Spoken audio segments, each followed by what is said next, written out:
Look, computer science is hard. It's the major with the highest dropout rate. And if you're someone who doesn't just chat GPT anything and everything, I believe it's the hardest major out there. So as someone who's a third-year computer science major and landed 2 different software engineering jobs, I'm going to give you 6 pieces of my honest advice. So if you're a CS major looking to make the most out of your degree, well, this video is for you. And make sure to stick to the end with me because the last one is the most useful. Number 1, your GPA doesn't mean anything. While you take this advice, this doesn't mean just to flunk all of your classes. My GPA isn't amazing by any means, and I was still able to land 2 different jobs. Think about it like this. I'm gonna put it into perspective. If you're trying to go out with somebody, looks matter. But at the same time, it's not the only thing that matters. In software engineering, your looks are your GPA in the school that you go to. And yes, while that can boost the initial attraction to you, if you don't really know how to code or be innovative, companies are just going to look for a more qualified candidate, even if they go to a worse school than you and have a worse GPA than you. Just like when you're looking for a wife or a husband. Yeah, if they look good, but they're a terrible person, you'd probably want nothing to do with them. And this is actually going to perfectly lead us into our second point. Computer science is not software engineering. I honestly think that this should be written as a disclaimer before applying to your software engineering program. Because yes, while you learn some software engineering concepts like data structures and algorithms, the majority of the time you spend in that program is the theory of computing and a bunch of math concepts. It's the really hard type of math, the type of math that has more letters than numbers. And while I guess you can say this is important for problem solving, but the truth is it's just not software engineering. Because software engineering in one sentence is solving problems with software. Majority of the time where people landed these FANG roles at these big companies,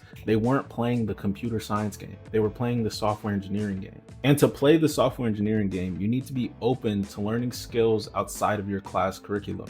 And we're actually on a roll because this perfectly leads us into our third point, which is learn skills outside of your class curriculum. Everybody knows that the computer science curriculum is flawed in the skills that they teach you. For example, they will heavily focus on things like Java and C++, while companies are looking for things like JavaScript, Python, AI, and machine learning. Actually, from my experience, you will probably rarely ever learn market value skills in your computer science program. So it's very important that you actually go out of your way and learn these different skills outside of your class curriculum, whether it's AI and machine learning, full stack development, the list goes on. Because if you actually want to make the most out of your program, you need to learn these skills like full stack development. You need to learn JavaScript. You need to learn Python. In this current day and age, I actually think that AI and machine learning is very important and something that you should be learning like ASAP. I'd recommend learning these skills on Zero to Mastery or Udemy. If you're interested in using Zero to Mastery, I've got like a discount link in the description. Number 4, join programs. Some of the best friends I've ever made,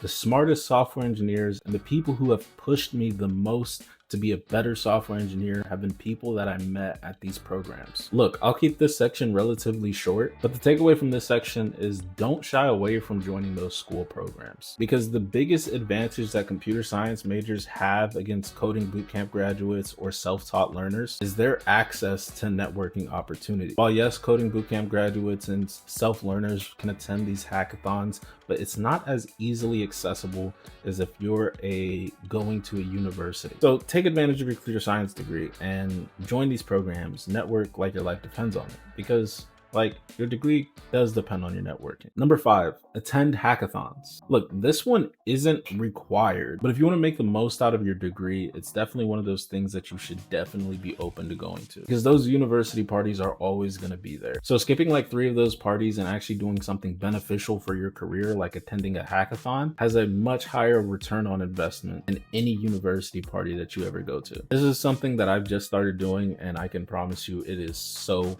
worth it. You meet some really smart people and could potentially land a job just going to these events. And I think the most important thing about going to these hackathons is if you actually build something amazing and innovative and something that is useful, you could potentially just start your own startup business. I don't know. In my eyes, this is just way better than going to any university party. Number 6, land an internship.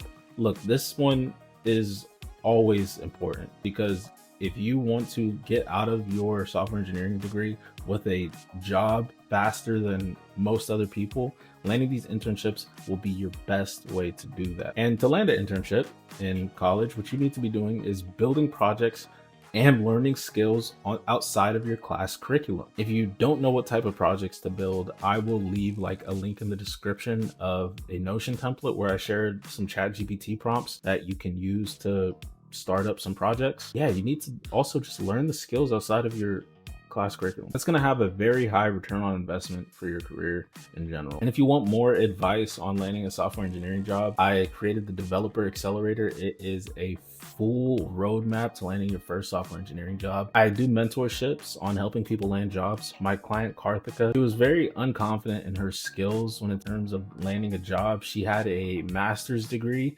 and she still wasn't able to land a job. And in terms of that, what we did together was we created some coding projects, we worked on some of her fundamentals, and then boom, now she landed a 75K a year software engineering job.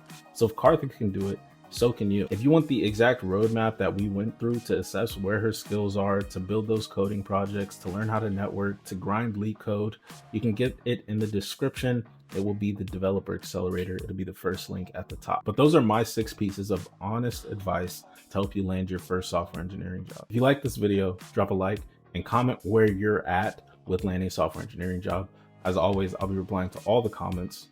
And until next time, peace.